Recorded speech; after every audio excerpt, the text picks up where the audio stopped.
An idyllic winter scene. Deer, horses, snow, a beautiful natural pine reserve, lakes and streams that make New York's Long Island more than just a summer beach playground. And in its midst, an abandoned airport on the eastern end of the island with almost 20,000 vehicles ruined by Superstorm Sandy.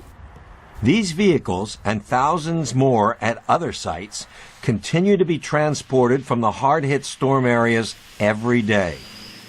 They may sit here for weeks or months until salvage companies come, take them away, and sell them, primarily to online buyers around the world.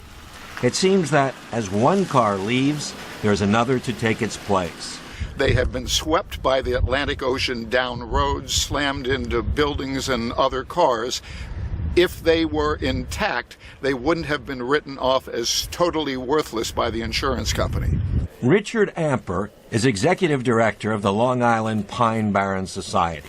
The group believes these cars, and those at other locations, create a hazard to Long Islanders' drinking water due to the leakage of gasoline, oil, antifreeze, and other chemicals into the local aquifers. 3 million people depend on the quality of this water. They can't get it from upstate reservoirs, and what goes into the ground goes into their water, and this should be none of it.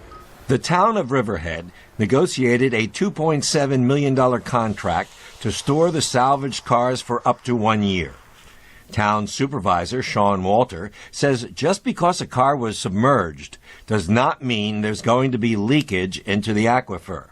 We really do believe that any environmental disaster claims are really unfounded, and objectively looking at these vehicles, they don't look any different than the vehicles parked at any suburban mall across the country. Copart is one of the major salvage companies handling the Sandy vehicles. A man identified only as Brian gave us an idea where these cars will end up. All over the world, really. We get a lot that are going overseas to the Middle East, a lot to Africa, different parts, and a lot are going down Central America. There are concerns in the United States that Sandy-damaged cars are being sold to unwitting buyers, and many law enforcement agencies in the country give advice on how to check for damage. As one Texas salvage dealer told VOA, in any flood-damaged car sale, there's one thing to remember: let the buyer beware. Bernard Chessman, VOA News, Calverton, New York.